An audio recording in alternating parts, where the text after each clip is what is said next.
I want to get started here by let's share with the audience a little bit about your journey and background and how you got started. And how many years ago was that, by the way? 1987, to be exact. Wow. And how did it all get started for you? Yeah, I was in the banking industry coming out of college. We used to process these pieces of paper called checks. Nobody uses them anymore, but in the day, everybody wrote a check for everything, and billions of checks had to be processed. And so I ran a data shop, and we processed all the checks for 63 banks and 9 savings and loans. So I had a whole team of people that all they did was, checks had to go through these big machines at 35 miles an hour and get encoded and microfished and all this stuff. So that's kind of the track I was on. And I was also restoring a 69 Oldsmobile. And this friends of ours, an older gentleman, the friends of our family, whatever, he reached out to me and said, "Hey, I've got this friend. He's an attorney. He invested in his niece's husband's company, and it was a franchise apparently, and something's gone terribly wrong. All the franchisees have stopped paying royalty, and so now, like the niece and the husband and all the staff are all gone, and just kind of left it on this guy. And so they've got, he's got a loan, he's got a lease, and he's got a company he knows nothing about. Could you meet with him?" And I'm looking at him going, "Why? I'm in the banking industry. What do you want me to do?" Right. And I said, "I don't know anything about franchising." And he said, "Well, you know about cars. The business he's in is in automotive paint touch-up, where they have this patented formula. They go to these car dealers and they touch up rock chips and scratches, and apparently it's very profitable. So I don't know what happened. Would you just please talk to him, as a favor?" You were basically rebuilding an old 69 Oldsmobile. Yeah. Yeah. And so he knew I was into cars. Okay. So he thought I could relate to the underlying business. And so he said, "Hey, why don't you talk to Ben?" So he connected us. Turns out he was the head litigator at Baker Botts, which is, Secretary of State James Baker's company. And he didn't have the slightest interest whatsoever in being involved in an automotive paint touch-up or a franchise company. He was just sold on the idea from his niece, his husband, basically. And as it turns out, they did have a patent on how to paint a chip the same color as the car and then remove all the overspray without lifting the paint out of the chip, and it made it virtually disappear. Wow. So what happened was I looked into the company and looked at what they were doing. I said, "This is an amazing company." Matter of fact, I thought to myself, it's like a bird's nest on the ground. If you have a brand new Porsche, right, and you come home and you see this rock chip on the hood, it's going to drive you nuts. That's all you're going to see. Of course. Every time you walk out to the garage. If I could make that go away for $60 or $100, instead of having the whole hood painted, you're like, that's awesome. So long story short, I said, this is an amazing business. I don't know what happened, but let me call, some of the franchisees and find out. And it was amazing. I talked to, they had about, I think, 10 franchisees in various stages of like just getting started and not even open and operating to been in it for a year or year and a half. So it's fairly new, emerging concept. I called up the largest franchisee. They've been in the longest. And he said, they promised us the paint codes, right? The new codes come out on the cars and they never send us the updates. I was like, okay, well, yeah, I'm sure we can fix that. A newsletter. They said we'd have a newsletter. We have no idea, what's going on, how anybody else is doing. They said we're going to have a convention and get everybody together. They never did. So he gives me this list of about 12 things. All easy stuff, and I'm looking at the list going, this is like dripping faucet stuff. This is not like, I said, well, listen, if I can get all of this taken care of for you, could you get all the franchisees together and get them to start paying royalties again? Because we can't operate without income, but we can fix this. This is a great business. I'm in the car business now. I know cars, and I'm telling you. And he says, "Oh, I know it's a great business. I'm killing it out here." He was doing like $100,000 a month in paint touch-up. And so I go back to the guy and he's like, "Look, I don't even want this thing. If you just get the note paid off at the bank and you get the lease taken care of. You could have the company. No He said, way.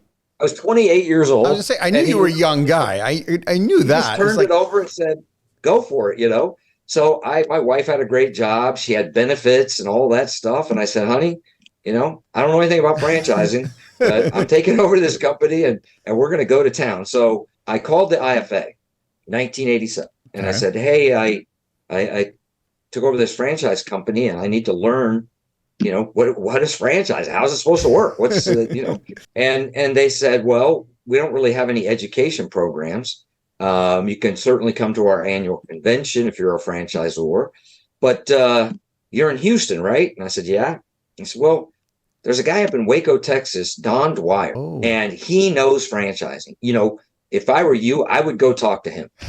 So I literally got in my car and drove to Waco. No appointment. No, back then, you know, cell Right. phone was like a big bag, like, you know, Right. shoe bag thing. Very few people even had them. Right. I drove to his office, walked in. Receptionist asked me why was I said, well, I would like to meet with Don Dwyer. I talked to the IFA and they recommended, you know, I talked to him. Mm-hmm. Do you have an appointment? No, but I'm happy to sit here if he does have any time and just wait. And so a little while later, he comes walking out with his big cowboy hat, belt buckle, and his boots, Right. and he's like, I hear you're in the franchise business. Apparently, I am, yes, and I don't have the slightest idea what that means.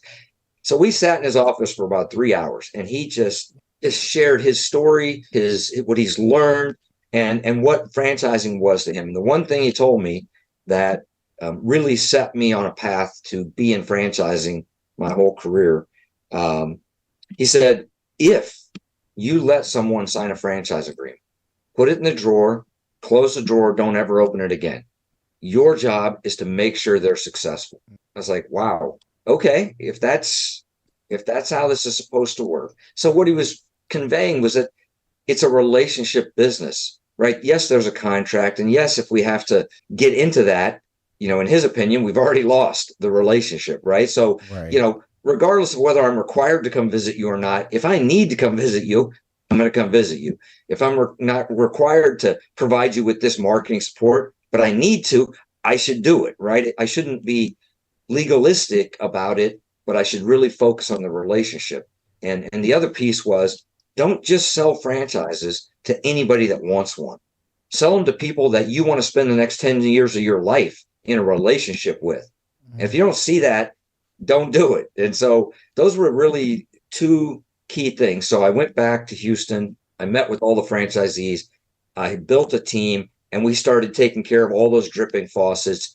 At the same time, launching the local business ourselves, because I knew that, you know, business very well. And it just exploded. We were in 22 states and 3 Canadian provinces in less than 3 years. Wow.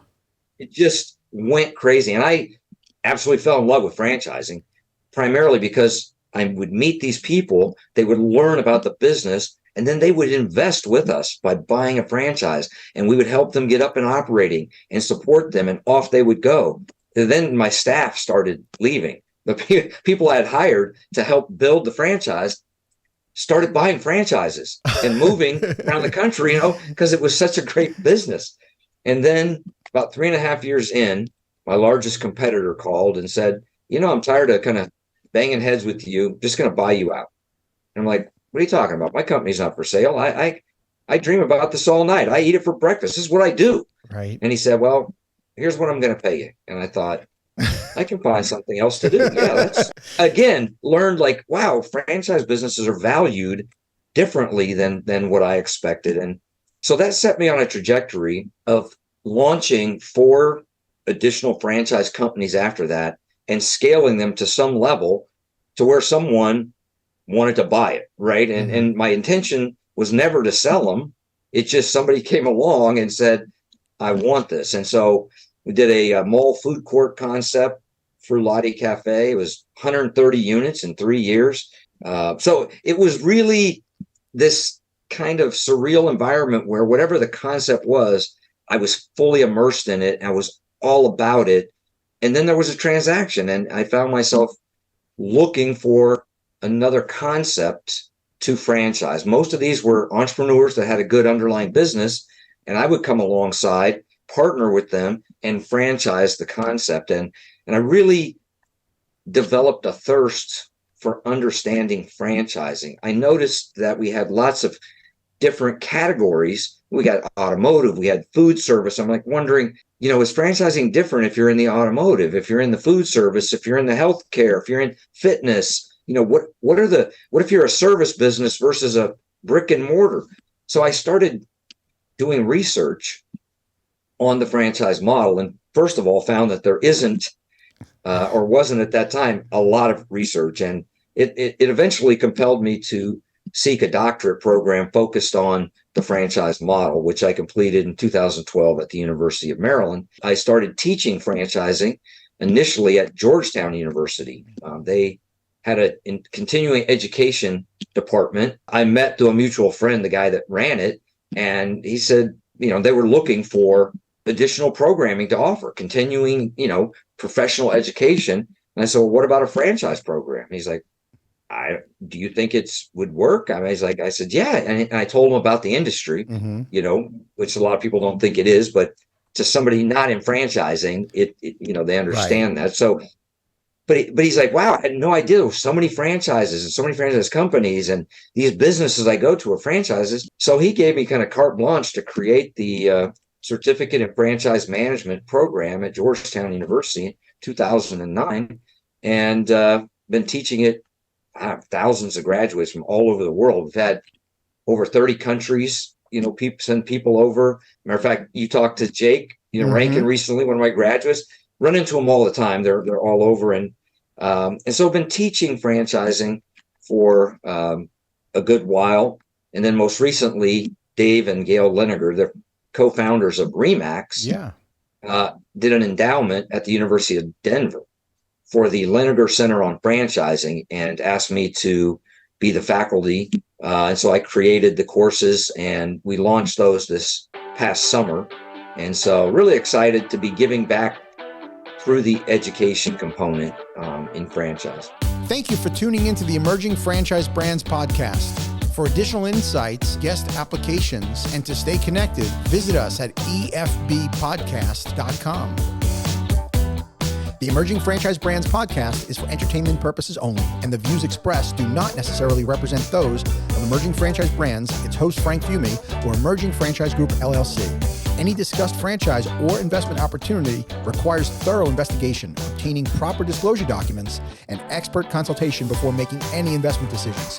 The podcast and its host do not offer professional advice or endorsements, and they hold no responsibility for actions, representations, accuracy, or consequential damages related to the podcast content.